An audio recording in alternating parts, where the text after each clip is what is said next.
por que não? Vamos à primeira crítica. Episteme, no grego, significa conhecimento. Epi remete a estar debruçado sobre algo. O conhecimento científico é baseado na episteme. Cientistas, doutores e pesquisadores se debruçam sobre um tema ao longo de um tempo e apresentam seus resultados. A religião, por sua vez, se baseia na gnose. A gnose é diferente. É um tipo de conhecimento com base em uma informação, em uma notícia, em algo que lhe foi revelado, por exemplo, assim como diversas outras tradições antigas, como os órficos, por exemplo, os pitagóricos. O cristianismo se baseia na gnose. Teve até o gnosticismo, que é a vertente que defende que existe um deus maligno, Yaldabaoth, em vez do deus bondoso que a ortodoxia apresenta, né? E o Evangelho de Tomé, o Evangelho de Judas, outros textos encontrados no Nag Hammadi, no século XX, revelam evangelhos apócrifos, evangelhos que foram rejeitados também, muitos deles, por essa vertente gnóstica, de que, na verdade, esse mundo é uma prisão e Deus é maligno. Esse tipo de atitude, de que um conhecimento ele é revelado a você, ele não me parece muito pouco relacionado ao espírito filosófico ou científico. Você está falando muita besteira. Primeiramente, episteme e gnosis, na verdade, a gente entender que essa distinção ela é muito moderna. Porque gnosis, tanto na filosofia grega como na filosofia cristã, tem um sentido tão abrangente que você não pode reduzir a uma palavra que surgiu mais ou menos no século XIX. Episteme é uma palavra do século XIX para cá. Se não me falha a memória, tá? Tanto é verdade que o estudo do conhecimento, das inúmeras formas de conhecimento, antes do iluminismo, chamava gnosiologia, que vem de gnosis, que é o quê? As formas que nós podemos aprender o conhecimento. Então, gnosis é uma palavra muito abrangente e você simplesmente reduziu apenas a uma questão de informação. E mesmo a informação, ela é um tipo de conhecimento. Por exemplo, a informação histórica. Vamos analisar um exemplo clássico disso. Existe um historiador alemão chamado Johann Kefest, que escreveu uma biografia sobre Adolf Hitler e também escreveu um livro chamado No Bunker com Hitler. E ele fez uma investigação de um acontecimento único, que foi um bando de nacionalsocialistas doidos num buraco lá e os soviéticos jogando bomba em cima de Berlim. E qual foi a linha de investigação que esse historiador fez? Foi ouvir relatos. Foram pessoas que testemunharam aqueles acontecimentos, que viram aqueles acontecimentos, e a partir disso eles relataram a terceiros, incluso os historiadores. Pessoas que conviveram com Hitler, com a Eva Braun, com vários personagens do Terceiro Reich, etc. Então a história propriamente dita, ela é uma história de relatos. E quando há uma investigação, é uma investigação sobre relatos, sejam eles falados, sejam eles escritos. E por acaso a Sagrada Escritura é diferente? A Sagrada Escritura também é um relato histórico mesclado com elementos sobrenaturais. Então como é que você pode dizer que isso não é confiável? A própria ciência também é feita de relatos de experiências de certos cientistas. Então eu não vejo nenhum problema nos relatos. Claro, nós podemos analisar se esses relatos são verdadeiros, falsos, etc. Mas quando, por exemplo, analisamos o caso dos apóstolos, os apóstolos tiveram um testemunho de um personagem chamado Cristo. E vejam, esse homem existiu de fato. Não existe nenhuma fundamentação histórica para negar o Cristo existente enquanto de carne e osso que nasceu entre nós, ou nasceu entre a humanidade. Cristo é um personagem que existiu. Tá? É um personagem que existiu. E mesmo assim nós observamos o quê? Que os acontecimentos e os sinais que Cristo dá dentro da realidade judaica, ou seja, de declarar a sua messianidade e de criar um propósito maior para o judaísmo, que é simplesmente cristianizar outros povos, ou seja, aqueles elementos que estavam implícitos no judaísmo, que era a profecia da redenção da humanidade, da personalidade do Messias, etc. Se ele chega e concretiza, então você tem testemunhos que alegam que ele concretizou aquilo. E que a partir disso se criou o quê? Se criou um conceito de comunidade, um conceito de cultura, um conceito de filosofia, de modo de vida, etc. Através de quê? De testemunhos. E o que não é testemunho na história? O que você está falando é completamente incongruente. Você está dizendo simplesmente que nós temos que aplicar o método científico para relatos. Isso não tem sentido. Porque o método científico pressupõe o quê? Pressupõe uma premissa já introduzida de uma ciência de uma ordem natural. Eu estou fazendo até uma redundância sobre ciência, né? Mas uma consciência de que há uma ordem natural pré-existente que pode ser estudada. Isso já não é tanto científico, mas é até filosófico. Porque, por exemplo, A ciência pressupõe uma ordem que pode ser descrita e que pode ser repetida a partir de fenômenos naturais. Mas no âmbito do humano, no âmbito da história, isso não é possível, porque os acontecimentos necessariamente não se repetem. Evidentemente que quando alguém fala que os acontecimentos se repetem na história, só se repetem por analogia, mas não essencialmente a mesma coisa.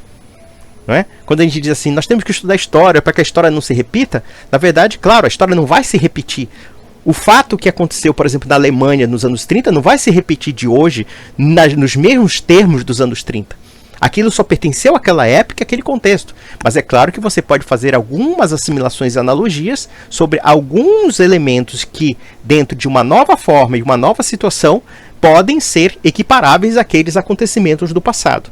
E, de certa forma, os homens repetem erros. Repetir erros não quer dizer que está fazendo o mesmo erro de ontem, mas sim fazendo algo semelhante. Então, querer negar a importância dos relatos históricos... Então, meu amigo, faça o seguinte, pegue todo o conhecimento humano que até hoje foi guardado antes do advento do iluminismo, da episteme, do pensamento científico moderno, e jogue tudo na lata do lixo. Porque, segundo o seu conceito, se não tem valor científico, não tem valor algum. Simples assim. De desvelamento, de buscar descobrir alguma coisa. Ou então se debruçar sobre algo por um longo tempo até você ser uma autoridade e poder falar sobre aquilo. Não à toa, os evangelhos, o Novo Testamento, são chamados justamente de boa nova, uma informação. Ah, me informaram isso, agora eu sei, pronto, vou seguir cegamente. Do ponto de vista epistêmico, eu fico indignado e perplexo pela quantidade de pessoas que ainda hoje acreditam que um homem nasceu de uma virgem, fez uma série de milagres, morreu pelos nossos pecados e ressuscitou no terceiro dia. Qual é a perplexidade disso? Eu não vejo nenhuma perplexidade. Eu vou falar uma experiência minha, já pegando o gancho desse rapaz, que as premissas dele sempre partem de algum culto dogmático chamado naturalismo materialista. Esse é o mote pelo qual eles nunca questionam. Por que eles não poderiam pensar e dizer, será que a realidade natural explica tudo? Será que nós temos a consciência da totalidade da realidade natural para explicar elementos que não são necessariamente explicáveis pela realidade natural? Se existe uma possibilidade de explicar certas questões que fogem da compreensão da matéria, que fogem da compreensão da natureza, então podemos aceitar, sim, a possibilidade de uma virgem engravidar. Foi esse o meu questionamento que me fez ser cristão. Porque quando eu fazia os seguintes questionamentos sobre o cristianismo, que são, não diria parecidos, eu digo que são até melhores do que os dele, viu? Eu sou muito arrogante mesmo. Quando eu fazia essa pressuposição, eu não percebia que eu já estava introduzindo na minha análise a concepção radical de que só existe uma ordem natural a ser compreendida e que só a ordem natural representa a totalidade do que é o homem, do que é o universo, etc. Quando eu comecei a me questionar e perceber que a realidade natural não explica boa parte do que nós vivenciamos, do que nós conhecemos, do que nós sentimos, do que nós somos até, aí eu fui perceber a limitação deste conceito e o quanto, padronizando nestes termos, nós empobrecemos o discurso filosófico, como também nós empobrecemos o discurso religioso. Existem alguns elementos da religião que a própria racionalidade iluminista jamais explicaria. As questões relacionadas à consciência, ao amor, ao sentimento, à estética, à hierarquia que nós percebemos em relação às coisas, etc. A relação da moralidade mesma, né, que ele critica, e não sei por que ele critica, mas enfim, quer dizer, eu vou saber porque acho que ele é meio nietzschiano, aí deu merda.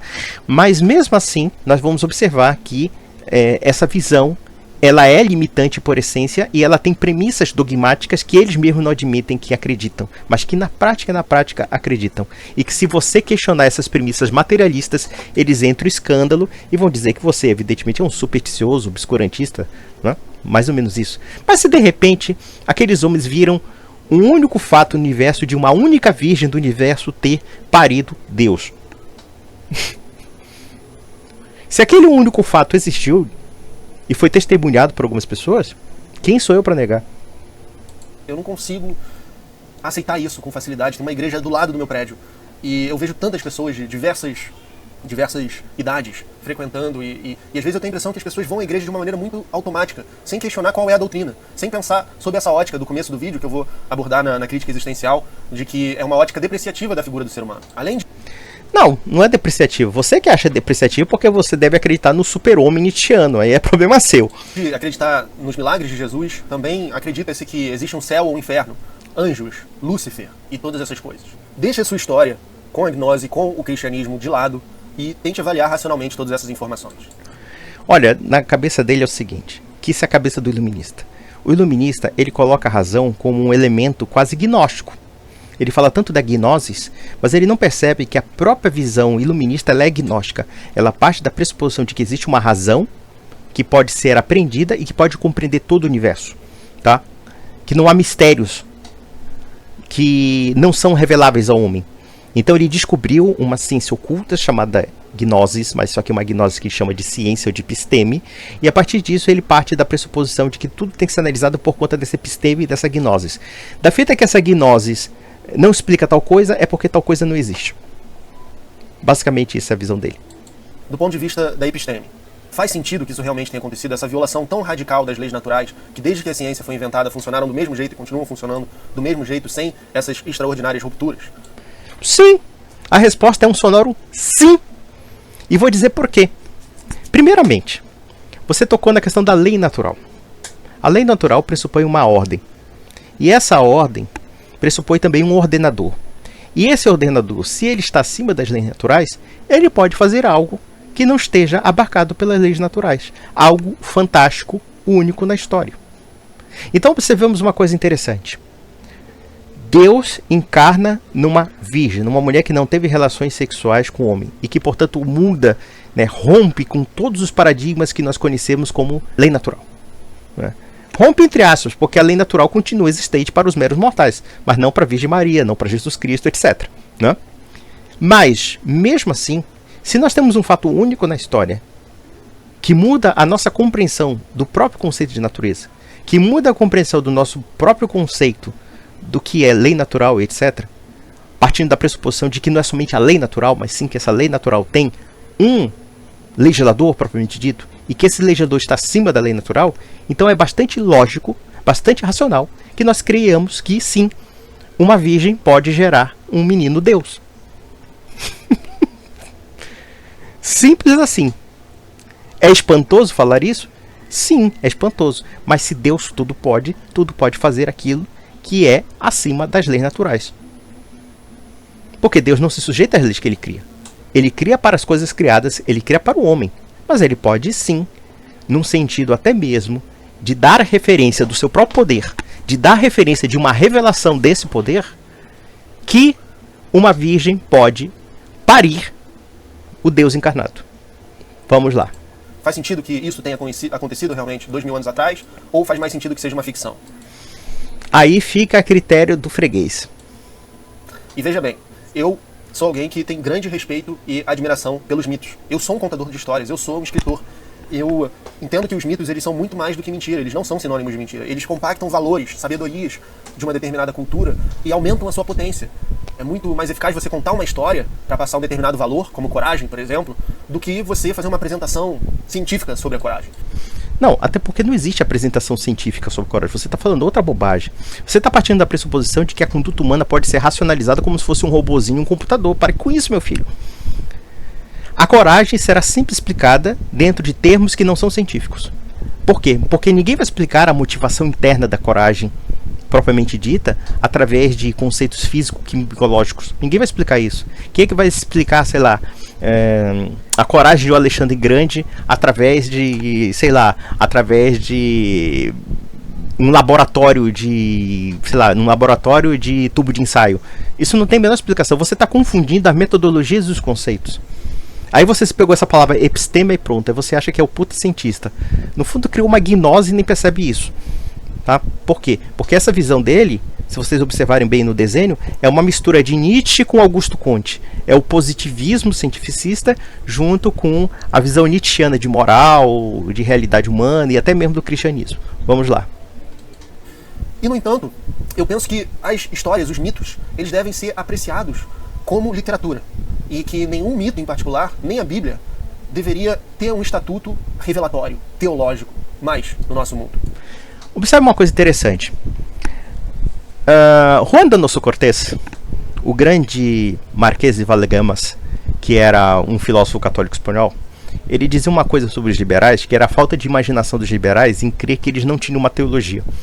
E, na verdade, todos os sistemas ideológicos em geral, eles têm caráter teológico. Teológico no sentido de uma dimensão estrutural da realidade e de uma dimensão também de princípio. Aí podemos dizer também que é metafísico, tá?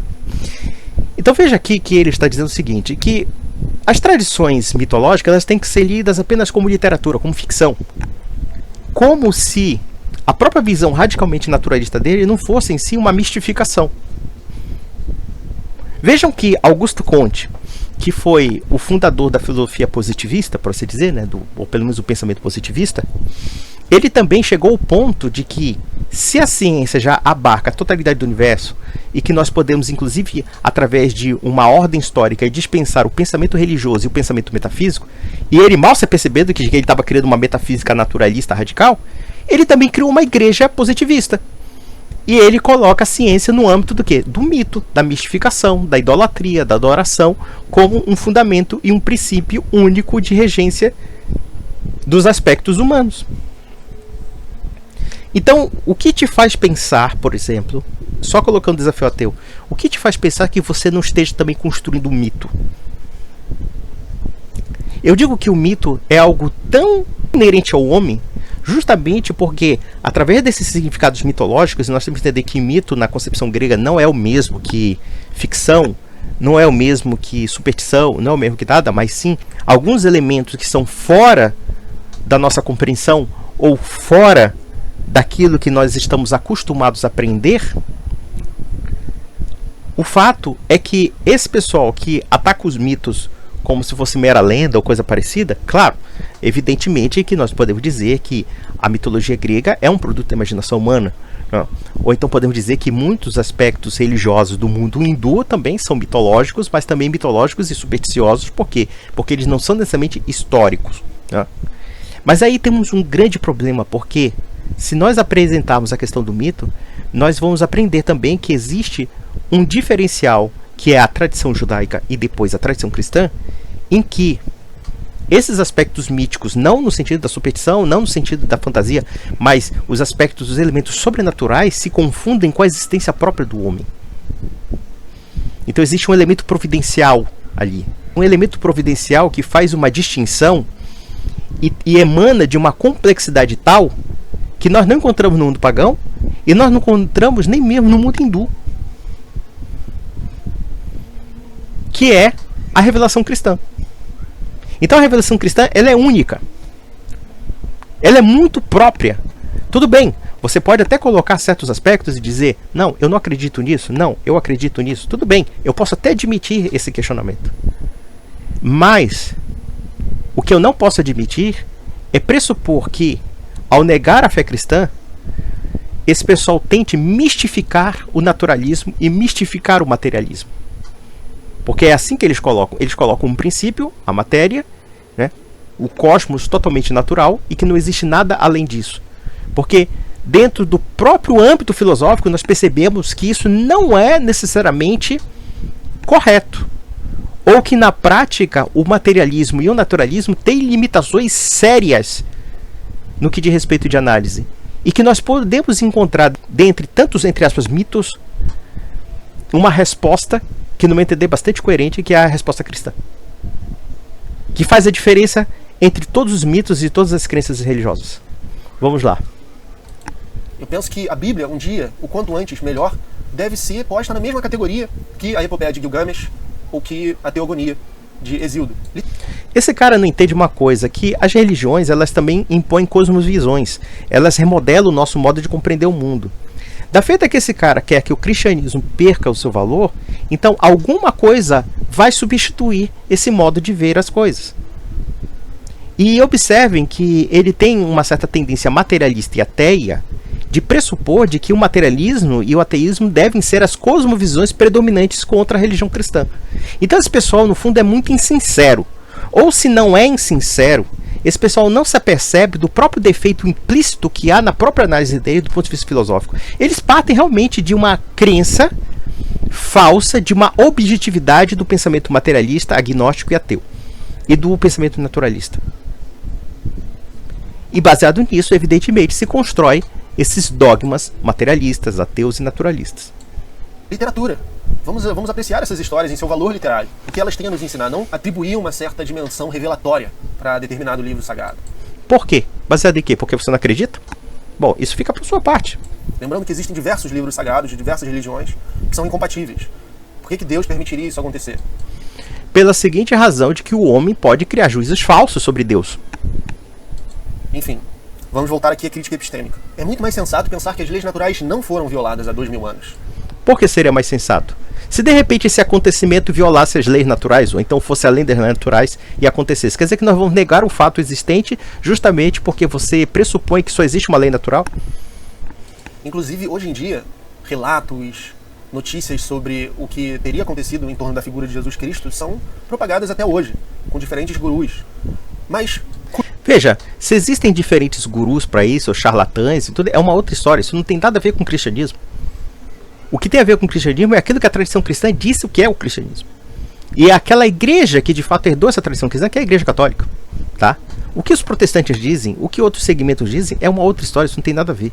Tá? Vamos lá. Curiosamente, nenhum desses milagres é capturado em vídeo. Não, claro, no século I não daria para capturar em vídeo, mas tudo bem. De modo que elas não chegam nem aos noticiários de jornais televisivos de pouca audiência. Veja uma coisa, essa crença que ele coloca da mídia como se fosse autoridade para afirmar milagres, etc., isso não tem o menor sentido. Quantos milagres a Igreja Católica não detectou em toda a sua história? Tem estudos, tem relatos sobre isso. E é só pesquisar. Né? Então, por que você vai acreditar que isso teria acontecido há 2000 anos? Por quê?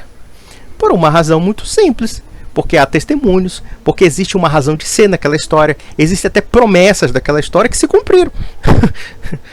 Existe um registro de 1000 anos dessa promessa existente que se concretizou naquela história e naquelas pessoas. E que houve testemunhos fidedignos daquelas pessoas, porque aquelas pessoas elas eram pessoas honradas, pessoas honestas, pessoas que até morreram por conta do testemunho. Tudo bem, a gente pode até dizer que um muçulmano possa morrer para ter 70 virgens no céu, né? Tudo bem, mas veja a questão do sentido da justiça do martírio cristão, que é bem diferente do Islã. Então nós temos aqui inúmeros testemunhos históricos que realmente batem com os relatos do Novo Testamento, tá?